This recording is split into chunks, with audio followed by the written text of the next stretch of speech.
Assalamualaikum warahmatullahi wabarakatuh. Pada kesempatan kali ini, kami dari kelompok 3 akan menyajikan video presentasi dengan tema karakteristik parameter nutrien dan ekosistem terumbu karang di wilayah pesisir Selat Makassar. Baiklah, langsung ke pembahasan pertama. Menurut Zhou, wilayah pesisir dipengaruhi oleh berbagai macam kegiatan manusia, baik langsung atau tidak langsung maupun proses alamiah yang terdapat di atas lahan maupun lautan. Umumnya, kegiatan pembangunan secara langsung maupun tidak langsung berdampak merugikan terhadap ekosistem pesisir. Selat Makassar memiliki gugusan pulau-pulau kecil, diantaranya adalah Kepulauan Supermonde yang terletak di sebelah barat Sulawesi Selatan yang masuk wilayah Kota Makassar, Kabupaten Maros dan Kabupaten Pangkep. Selain itu, terdapat pulau-pulau kecil di Kabupaten Baru. Kondisi terumbu karang di kawasan tersebut telah mengalami degradasi akibat antropogenik dan limbah domestik. Hal tersebut diperkuat dengan hasil penelitian Jompah dan Edling Retal bahwa salah satu penyebab kerusakan karang di Kepulauan Supermonde adalah peningkatan jumlah limbah domestik dan industri berupa bahan organik dan sedimentasi. Hasil interpretasi citra satelit oleh DKP Provinsi Sulawesi Selatan bahwa kondisi terumbu karang di Pulau Paniki yang meliputi karang mati seluas 21,57 hektar dan karang hidup seluas 310,6 hektar. Faisal dan Jompah DKP melaporkan bahwa kondisi ekosistem terumbu karang di Supermonde terdiri atas 4 kategori, yaitu sangat bagus sekitar 2%, kondisi bagus 19,24%, kondisi sedang 63,38%, dan kondisi rusak 15,38%. Kerusakan terumbu karang juga terjadi di Kepulauan Supermonde, khususnya Pulau Barang Lompo. Pulau Barang Lompo memberikan kontribusi tinggi terhadap masyarakat. Sebagian besar mata pencariannya bergantung pada perairan dangkalnya. Oleh karena itu, informasi tentang karakteristik nutrien dan ekosistem terumbu karang, khususnya di Kabupaten Baru dan beberapa pulau di Kepulauan Supermonde, Selat Makassar, diperlukan untuk membantu stakeholders dalam menyusun perencanaan pembangunan pulau-pulau kecil.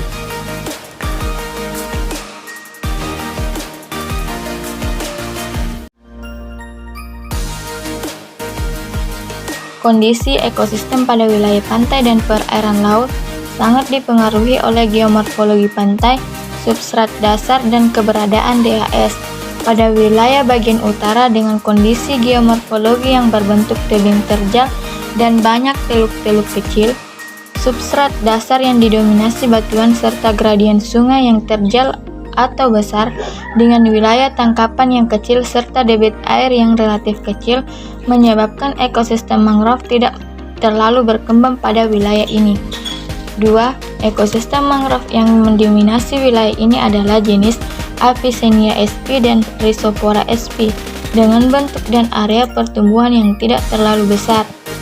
Luas area mangrove pada wilayah ini sebesar 165 hektar. Kondisi ekosistem padang lamun di kawasan pesisir Kabupaten Baru termasuk dalam kategori masih baik. Banyak ditemukan pada Pulau Panikiang, Kecamatan Baru, dan Kecamatan Tanite Rilau. 3. Kondisi geomorfologi pantai membentuk karakter pertumbuhan terumbu karang di sepanjang pesisir Kabupaten Baru. Karakter pertumbuhan terumbu karang di Kabupaten Baru membentuk formasi Fringing Reef dan Barrier Reef yang menyebar di hampir sepanjang garis pantai daratan utama dan pulau-pulau di sekitar Kabupaten Baru. Berdasarkan hasil identifikasi terumbu karang pada 5 titik stasiun menunjukkan kondisi terumbu karang di Kabupaten Baru masuk dalam kategori sedang. 4. Chazotes dan Reichmer tahun 2008, Costa Jr. et al. Ekosistem terumbu karang rentan terhadap pengaruh pencemaran dari daratan tahun 2006 menemukan bahwa kematian karang di Teluk Bahia berhasil ditemukan oleh aktivitas manusia di daratan, khususnya akibat pengaruh eutrofikasi yang memicu perubahan komunitas dari karang menjadi alga bentik yang disertai dengan peningkatan klorofil dan peningkatan kelimpahan hewan filter feeder. 5. Gejala eutrofikasi sebagai salah satu penyebab degradasi terumbu karang di Kepulauan Supermonde telah teridentifikasi sejak beberapa tahun belakangan ini, yang dicirikan oleh tingginya korelasi penutupan makroalga, kerusakan karang, dan tingginya konsentrasi nutrien Edinger et al. Tahun 2000, Nurlia tahun 2002, Rani et al. Tahun 2014. 6. Lebih lanjut, Rani et al. Tahun 2014 melakukan prediksi tentang dampak eutrofikasi dan sedimentasi pulau-pulau kecil wilayah Spermonde, bahwa pada semua stasiun pulau atau Pulau Laia, Pulau Podingarang Keke, dan Pulau Samalona telah mengarah pada peristiwa pasesif, yaitu suatu kejadian yang mengarah ke pergantian dominasi tutupan dasar terumbu karang dari tutupan karang hidup menjadi tutupan makroalga. Arifin et al. Tahun 2011 melaporkan bahwa kandungan nitrat pada zona dekat pantai dengan zona luar adalah berbeda sangat nyata. Kandungan nitrat, fosfat, dan oksigen terlarut tidak berbeda nyata antara zona dekat pantai dengan zona luar. Keragaman jenis karang. Keragaman jenis karang. 1.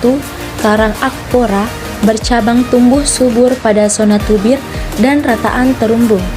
2. Karang Acropora palifera yang umum ditemui di tubir dan rataan terumbu. 3. Karang Acropora bentuk meja sebagai salah satu indikator kesehatan terumbu karang. 4. Karang lunak terkena bleaching dari bulan Mei sampai Juni 2010. 5. Karang Acropora yang kokoh. 6. Karang mati pasca bleaching bulan April sampai Mei tahun 2010. Kondisi terumbu karang.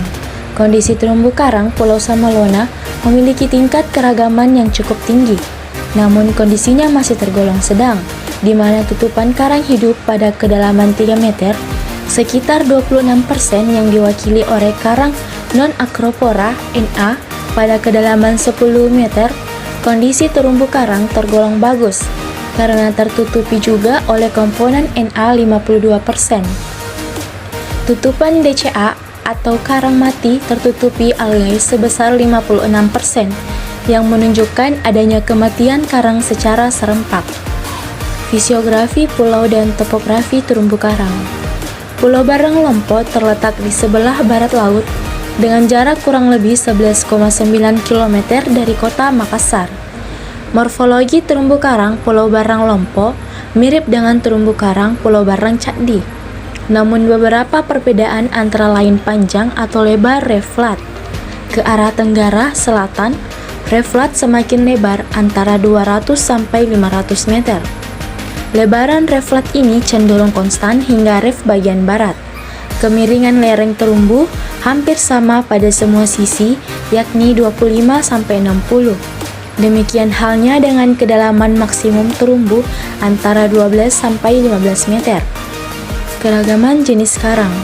Hasil analisis keragaman spesies karang keras atau Scleractinia di Pulau Barang Lompo menunjukkan tingkat keragaman spesies yang tinggi dengan nilai indeks H sama dengan 4,457.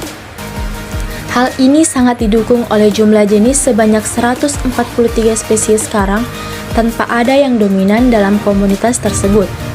Indikator kestabilan komunitas terumbu karang dinilai dari indeks keseragaman yang mendekati angka 1 atau 0. 921.358 menunjukkan komunitas dalam kondisi stabil. Sementara itu, menurut Nurdianti tahun 2000 melaporkan nilai indeks keragaman biota di Pulau Barang Lompo tergolong pada keragaman kecil hingga keragaman sedang, berkisar antara 0,793 sampai 2,40.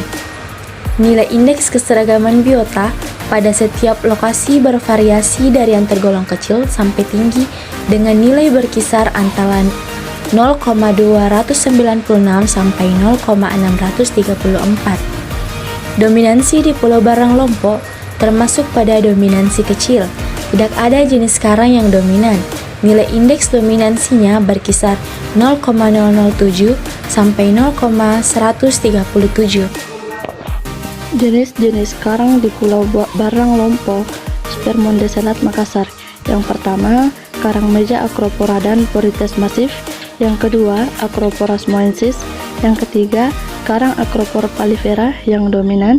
Yang keempat, karang Porites massif dan foliosa, yang kelima karang meja Acroporositerea, yang keenam karang Goniopora, dan yang ketujuh karang Porites dan Acropora.